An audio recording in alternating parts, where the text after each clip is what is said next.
Assalamualaikum warahmatullahi wabarakatuh. Pemirsa Siak Televisi dimanapun Anda berada, bagaimana kabar Anda hari ini? Dalam episode perdana Suara Rakyat, saya akan mengajak Anda untuk mengenal lebih dekat 3 sosok pimpinan tertinggi di Gedung Panglima Jimbam DPD Kabupaten Siak.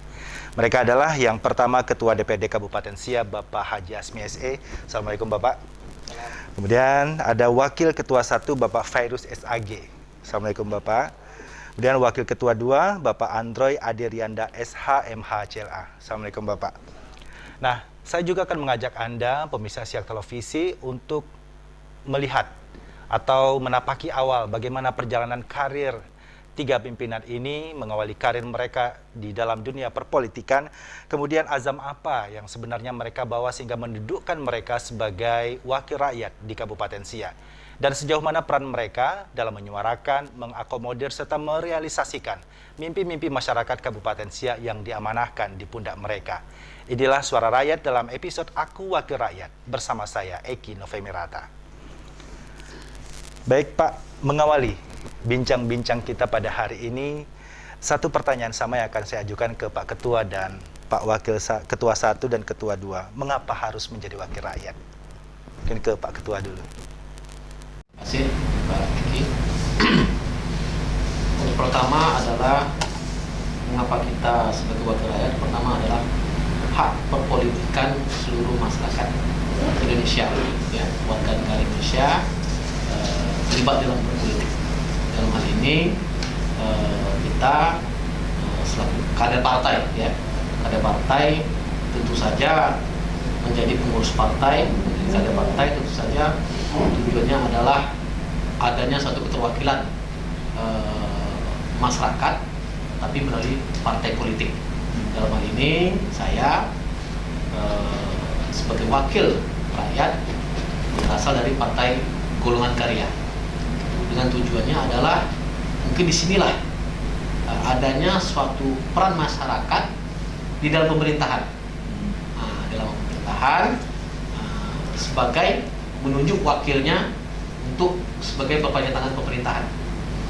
Disitulah fungsi dan peran kami sebagai wakil rakyat yang sudah diatur dalam undang-undang, di mana bahwasanya sebagai penyelenggaraan pemerintah daerah itu adalah salah satunya adalah wakil rakyat yang dipilih oleh masyarakat melalui pemilu.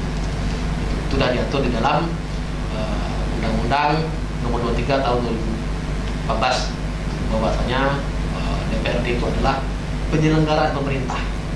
Jadi kami ini adalah utusan atau perpanjangan masyarakat lah di dalam pemerintahan dalam rangka menjalankan roda pemerintahan kerjasama dalam hal ini dengan kepala daerah. Kalau dari Pak Fairuz sendiri seperti apa? Terima kasih. Oke. Assalamualaikum warahmatullahi wabarakatuh. Pertama dulu ya, semasa kuliah saya ini aktivis ya, di kampus, pernah menjadi ketua mahasiswa kabupaten Kampar untuk provinsi Sumatera Barat, pernah terpilih menjadi ketua mahasiswa Riau.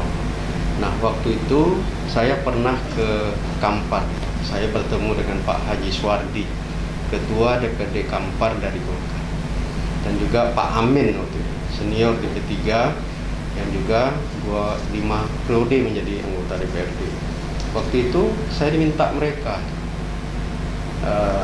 Fairuz nanti selesai kuliah ikut Golkar, saya jamin nanti menjadi anggota DPR gitu ya. Juga Pak Amin juga begitu. Saya tertantang memangnya kalau kita ingin membangun ya, melanjutkan aspirasi rakyat ya, itu tentu harus butuh lembaga ya. Lembaga yang dengan lembaga itulah kita bisa menyuarakan ya, keinginan rakyat. Jadi salah satunya di DPRD. Kalau kita tidak di pemerintah ya di DPRD, karena kita punya power untuk itu.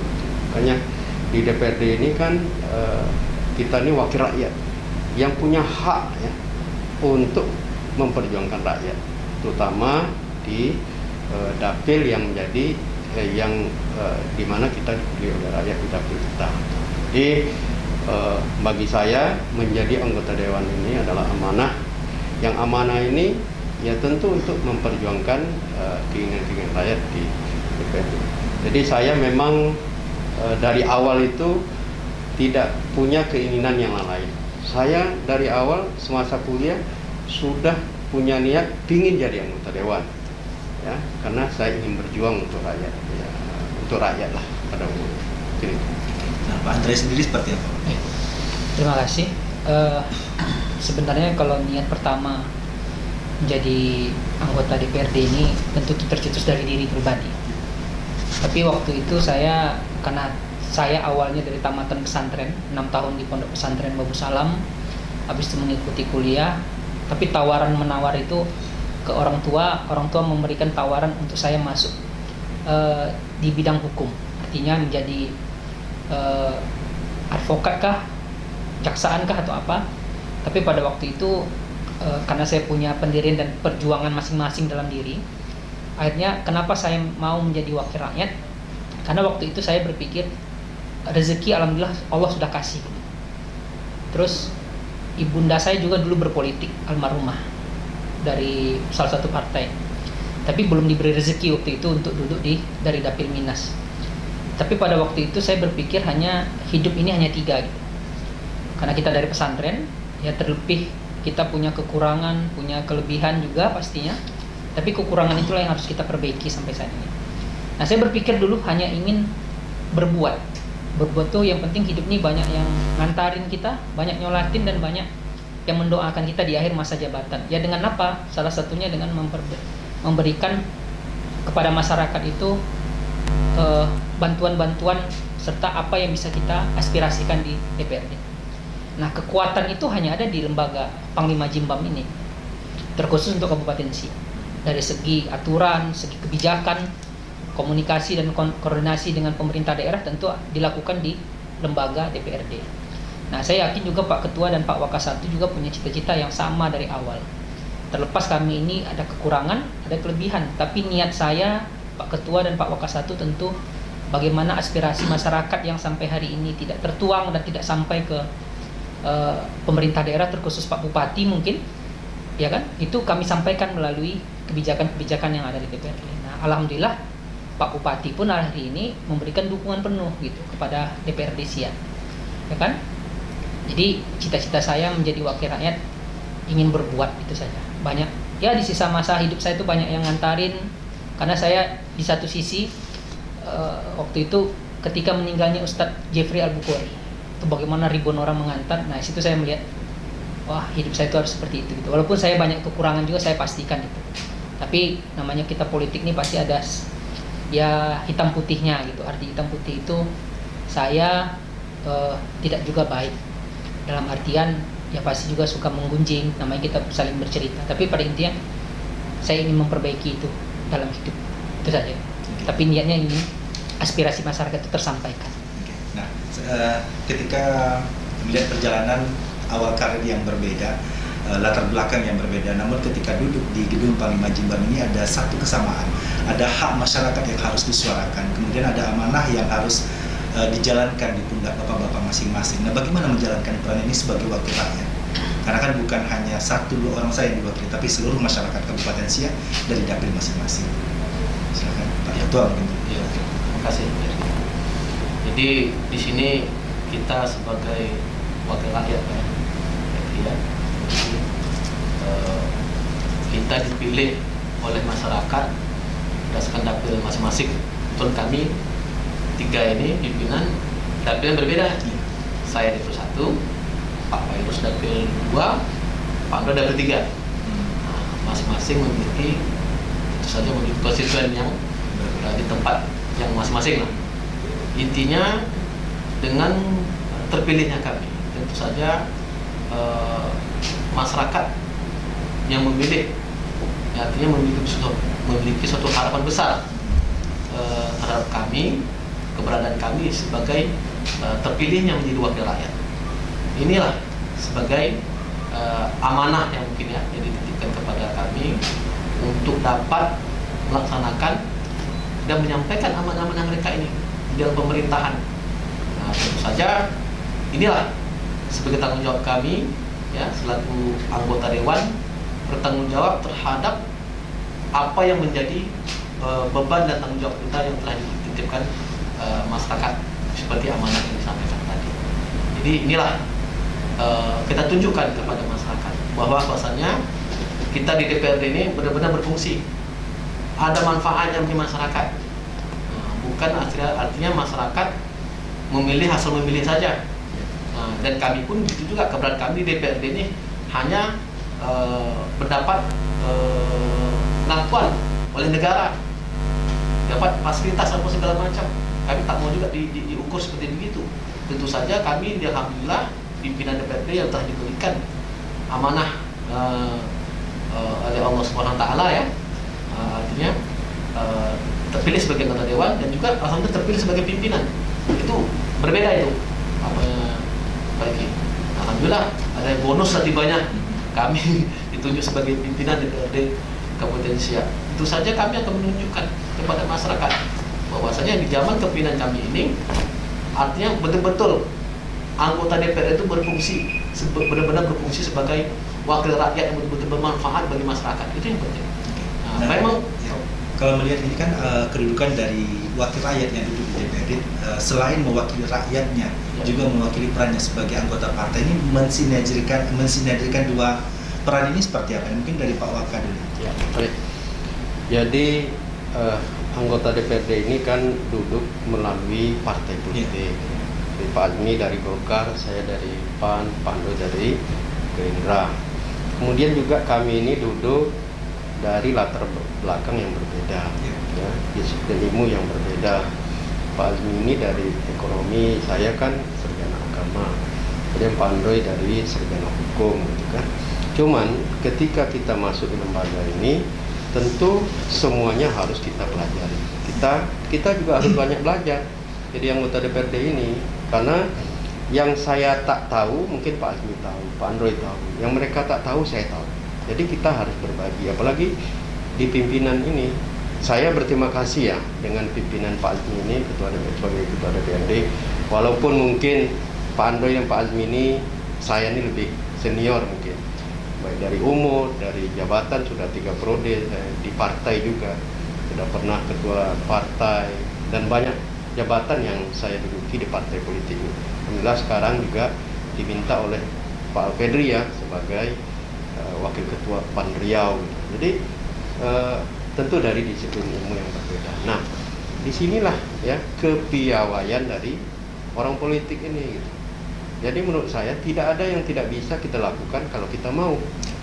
Apapun itu, gitu. Yang penting kita mau belajar. Yang penting aspirasi masyarakat bisa tersalurkan oleh kita. Gitu. Karena memang cita-cita saya dari dulu memang begitu. Saya ingin banyak membantu masyarakat. Apalagi yang saya wakili. Dulu saya kan pernah juga tidak duduk di DPRD. Saya sudah 3 periode di kabupaten, ya, sampai hari ini 3 periode. Periode pertama 2004 saya duduk sampai 2014 saya tidak duduk. Tapi tetap ya, ilmu yang pernah saya dapat selama menjadi anggota DPRD di periode pertama, saya tetap terapkan. Saya tetap ya tidak berubah. Gitu. Saya turun ke masyarakat, turun ke kampung-kampung. Saya mintai aspirasi mereka. Saya langsung, kebetulan waktu itu saya ketua partai, saya mudah saja ketua DPRD-nya dari PAN, saya tinggal sampaikan kepada ketua DPRD, ini masyarakat ini butuh ini, butuh ini, butuh ini. Sehingga aspirasi mereka itu tersalurkan dengan baik. Saya rasa itu tidak ada ya suatu hal yang tidak kita bisa lakukan kalau kita mau. Dari Pak Andreas ini bagaimana melihat perannya? Ya, kalau saya, Pak Ketua, Pak Foka 1 ini kan bersahabat dari 2014. Kami bertiga ini ada satu lagi mungkin yang jadi anggota DPRD juga. Jadi kami ada berempat sahabat memang dari 2014. Jadi kedekatan berempat ini tidak disangka-sangka, 4 diantaranya 3-nya jadi pimpinan gitu. Jadi untuk menyatukan komunikasi ya memang tidak sulit lah. Nah, tapi pada intinya terkait dengan menyimbangi tadi antara kita orang politik dengan kebijakan di masyarakat kan, rasa saya tidak ada partai yang dibangun tidak untuk masyarakat gitu. Pasti semua partai yang dibangun pasti memperjuangkan bagaimana masyarakat sejahtera. Tentu kan tidak semua kebijakan-kebijakan kita ini dapat diterima di masyarakat. Tapi pada intinya setiap kebijakan yang mau kita ambil bertiga, Pak Ketua dan Wakil 1 dan saya Wakil 2, itu tentu untuk kemaslahatan yang ramai, ya kan? Jadi apa kebijakan? Jadi mengimbangi antara kebijakan politik dengan kebijakan masyarakat itu rasa saya tidak susah gitu. Karena tidak ada partai yang tidak berguna membangun di negaranya yang untuk tidak masyarakat gitu. Tapi pasti untuk masyarakat.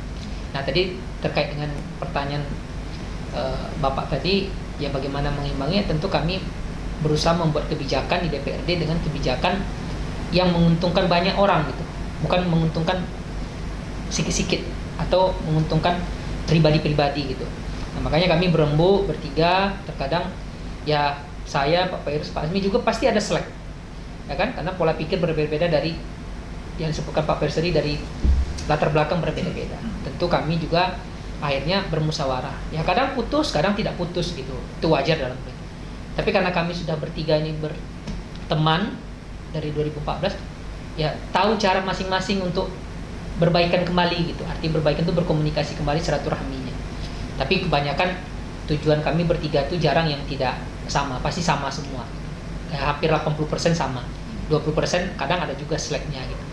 Itu tidak dipungkiri gitu oleh Pak Ketua dan Pak Wakil 1 ya, karena berbeda daerah. Oh, yang ini maunya dapil 1 begini, dapil 2 begini, dapil 3 begini, dapil 4 berbeda. Jadi artinya untuk menyatukan antara politik, kebijakan politik ada, kebijakan di masyarakat ada. Rasa saya hampir 90% lah seluruh partai itu pasti mendukung kebijakannya untuk masyarakat di Kabupaten Siak. Nah, kendala dalam menjalankan peran tugas dan fungsi sebagai wakil rakyat ini seperti apa? Siapa nih yang mau jawab dulu? Pak Asmi. Oke.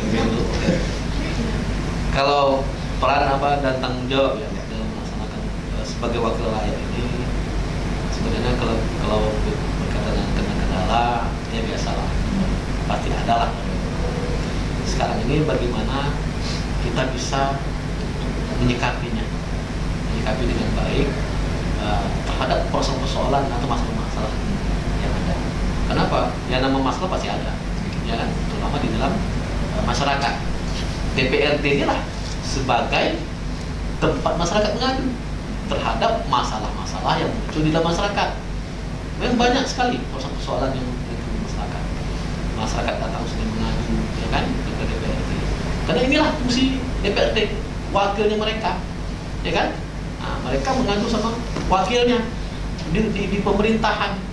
Nah, dengan harapan apa persoalannya, apa masalahnya di dalam masyarakat itu, wakil rakyatnya mampu untuk menyelesaikan atau paling tidak mampu untuk menghubungkan kepada pemerintah supaya apa masalahnya dapat diselesaikan dengan baik. Nah, mungkin hal ini banyak beberapa contoh masalah di dalam masyarakat, ya kan?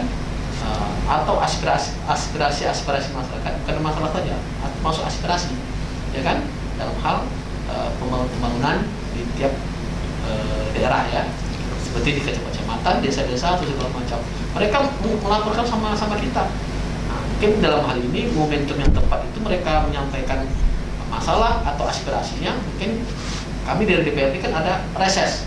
Nah, disitulah masyarakat menyampaikan hal apa unik mereka berkaitan dengan persoalan yang ada di kampung mereka, masalah pembangunan fisik ya, infrastruktur, maupun masalah pembangunan ekonomi masalah kerakyatan, dan persoalan hukum lainnya mungkin dalam hal ini juga dalam beberapa waktu yang lalu sangat santer sekali penuh persoalan lahan. Nah, ini yang sangat masyarakat yang masih mengharapkan besar terhadap perannya DPRD dalam rangka menyelesaikan persoalan lahan antara masyarakat dengan perusahaan. Ini persengketaan ini yang belum tak kunjung selesai sampai saat ini. Ya, artinya permasalahan masih terus bergulir ya Pak? Terus bergulir, betul. Oke, nanti akan kita lanjutkan setelah pesan-pesan berikut ini.